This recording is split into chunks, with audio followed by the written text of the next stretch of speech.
కరీంనగర్లోని PMJ jewellery ఘటనపై నిందితులను తొందరలోనే పట్టుకుంటామన్నారు సిపి గౌసాలం. ప్రత్యేక బృందాలతో కేసు దర్యాప్తు చేస్తున్నట్లు తెలిపారు. మొత్తం 5గురు ఈ చోరీలో పాల్గొన్నారని, 4గురి దగ్గర వెపన్స్ ఉన్నట్లు గుర్తించామన్నారు. కిలో వరకు బంగారం పోయినట్లు తెలుస్తుందన్నారు. ఇక మరోవైపు నిందితులను పట్టుకునేందుకు కరీంనగర్లో విచారణ వేగవంతం చేశారు పోలీసులు. దీనికి సంబంధించిన మరిన్ని డీటెయిల్స్ వెంకటేష్ అందిస్తారు.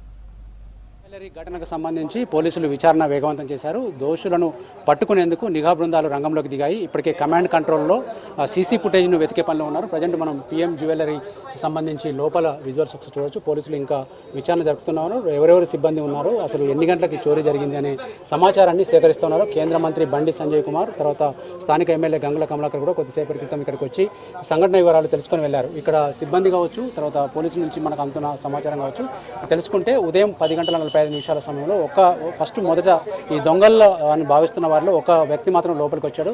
లోపలికి వచ్చి తనకు ఒక 20 గ్రాముల గొలుసు కావాలని చూపించాలని చెప్పి అడిగినట్టుగా చెప్తున్నారు. అడిగినప్పుడు ఆ తర్వాత మళ్ళీ వెంటనే మరొక 2 లోపలికి ప్రవేశించేందుకు ప్రయత్నించగా ఇక్కడ సెక్యూరిటీ గార్డ్ అడ్డుకున్నారు. దీంతో వాళ్ళు తోసుకుంటూ లోపలికి వెళ్ళి ఒక్కసారిగా తుపాకులు పెట్టడంతో వాళ్ళు పైకి చేతులు లేపారని చెప్తున్నారు. తర్వాత ఒక్కసారిగా వీళ్ళు ఎవరైతే బెదిరించారో ఇసాక్ అనే ఒక మేనేజర్ను గట్టిగా అరవడంతో అతన్ని కట్టేయడము, తర్వాత కాల్పులు జరగడం జరిగింది. ఇక్కడ కాల్పులు జరిపినప్పుడు జరిగిన రక్తం మరకలకు సంబంధించిన ఒక షర్టుతో ఒక వ్యక్తి వచ్చాడు. ఇక్కడ చూడొచ్చు మనకు ఎంత గాయాలైనాయో తెలుసుకోవచ్చు. మనకు ముఖ్యంగా మొత్తం ఈ సంఘటనలో 4గురు గాయపడ్డారు. దాంట్లో కమల్, తర్వాత మధుకర్, రాజేష్, ఐసాక్ అనే నలుగురు కూడా గాయపడ్డారు. వీరిలో ఒకరిని కరీంనగర్ అపోలో ఆసుపత్రి చికిత్స పొందుతుండగా మిగతా వారిని వేరు ఆసుపత్రికి తీసుకెళ్లారు. వాళ్ళందరినీ కూడా ప్రధాన చికిత్స కోసము హైదరాబాద్కు తరలించబోతున్నామని చెప్పి బండి సంజయ్ తెలిపారు. మొత్తం పెద్ద ఎత్తున కూడా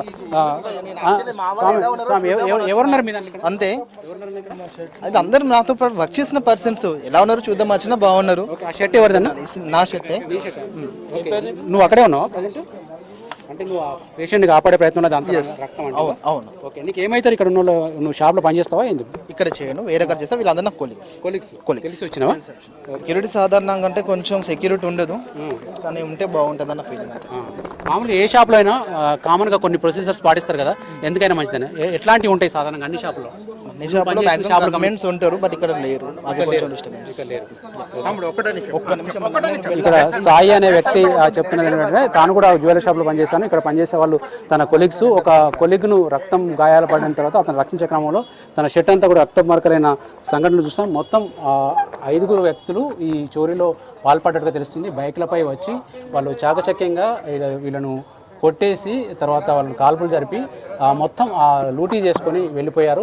మొత్తం కరీంనగర్ అంతా కూడా నిజానికి ఇది స్మార్ట్ సిటీ. దీనికి కమాండ్ కంట్రోల్ కింద దాదాపు వందలాది కెమెరాల నిఘాలో కరీంనగర్ ఉంటుంది. రాత్రి కూడా పోలీసులు పెద్ద ఎత్తున పికెటింగ్ ఏర్పాటు చేశారు. నాకాబందీ నిర్వహించి అనేక చోట్ల చెకింగ్లు చేశారు. కానీ వీళ్ళు ఇప్పటికే ఈ జ్యువెలరీ షాప్ని టార్గెట్గా చేసుకొని చోరీకి పాల్పడడం తెలుస్తుంది. చాకచక్యంగా దొంగలను అడ్డుకునేందుకు ప్రయత్నం చేశారు. అంతేకాదు లాకర్కి కావాలని అడిగినప్పుడు వాళ్ళు ఇవ్వడానికి నిరాకరించారు.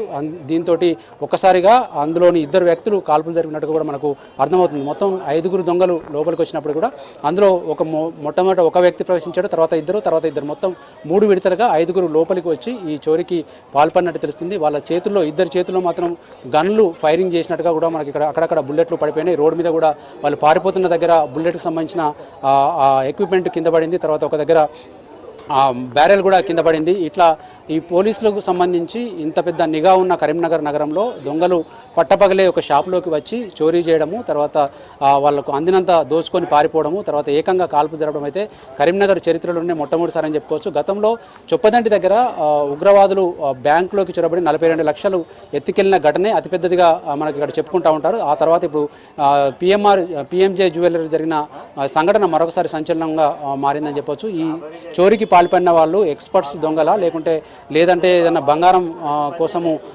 ఎత్తుకెళ్ళి దోసుకుందాం అనుకున్న ఒక ఆకతాయి గ్యాంగులు అనేది మనకు తేలాల్సి ఉంది. పోలీసులు అయితే ఇప్పటికే సిపి గౌసాలం కూడా లోపలే ఉండి విచారణ చేస్తూ ఉన్నారు. ఉన్న సిబ్బందిని ఎన్ని గంటలకు వచ్చారు, షాపు సాధారణంగా ఎట్లాంటి ప్రోటోకాల్ పాటిస్తారు రక్షణ విషయంలో అనేది మనకు తెలుసుకుంటా ఉన్నారు. లోపల బజర్ కూడా ఉంటుంది, మోగించవచ్చు. ఎందుకంటే మనం ఇంతకుముందు ఒక సెక్యూరిటీ మహిళను మాట్లాడించాం, ఇక్కడ కాపలా కాసే మహిళను మాట్లాడించినప్పుడు సాధారణంగా అందరినీ చెక్ చేసిన తర్వాతనే లోపలికి పంపిస్తాము. తర్వాత ఎవరైనా అనుమానితులు ఉంటే బయట నిలబెట్టి వాళ్ళు ఎవరు ఏంటి అని తెలుసుకున్న తర్వాత లోపలికి పంపిస్తామని చెప్తున్నారు. ఎవరైనా రెగ్యులర్ కస్టమర్స్ వస్తే మాత్రం చెక్ చేయకుండా లోపలికి పంపిస్తాం, మిగతా ఎవరన్నా కూడా అనుమానించి తీసుకుంటామని చెప్తున్నారు. మరి ఇంతటి పగడ్బందీ చర్యలు తీసుకుంటున్నప్పటికీ కూడా ఈరోజు జరిగిన సంఘటన అయితే చాలా వీళ్ళందరూ ఎవరు ఎక్స్పెక్ట్ చేశారా లేదా తెలియదు, కానీ మొత్తం మీద ఒక పెద్ద సంఘటన జరిగింది. బంగారం ఎంత పోయింది అనేది ఇంకా లెక్కకు రావాల్సి ఉంది. మనం షాప్లో చూసినప్పుడు అయితే అన్ని ట్రేస్ కానీ నగలు అలంకరించే అవన్నీ కూడా చాలా ఖాళీగా కనిపిస్తూ ఉన్నాయి. సిపి బయటకు వచ్చి వివరాలు చెప్తే కానీ ఎంత సొత్తు పోయింది, తర్వాత ఎంతమంది మనకు తెలిసిన సమాచారం 5గురే, మరి 5గురే ఉన్నారా, ఇంకా ఎవరు ఉన్నారా, ఆల్రెడీ రెక్కీ చేశారా? ఇప్పటికీ కమాండ్ కంట్రోల్ రూమ్ మన కరీంనగర్ మున్సిపల్ కార్పొరేషన్ ఆఫీస్లో కమాండ్ కంట్రోల్ రూమ్లో ప్రతి కెమెరాకు సంబంధించిన ఫుటేజ్ నమోదవుతుంది. ఇక్కడికి వెళ్ళి పారిపోయిన దొంగలు ఎటువైపు నుంచి వెళ్ళారు, తర్వాత కరీంనగర్ టౌన్లోనే ఉన్నారా లేకుంటే ఊరు దాటి మరొక ప్రదేశానికి వెళ్ళారు, అన్నీ కూడా మనకు కెమెరాల ద్వారా తెలుసుకునే అవకాశం ఉంది. ఆ దిశగా పోలీసులు అయితే క్లూస్ టీం ద్వారా వివరాలు సేకరిస్తూ ఉన్నారు. కెమెరామెన్ కవికుమార్తో వెంకటేష్, V6 న్యూస్, కరీంనగర్ నుంచి.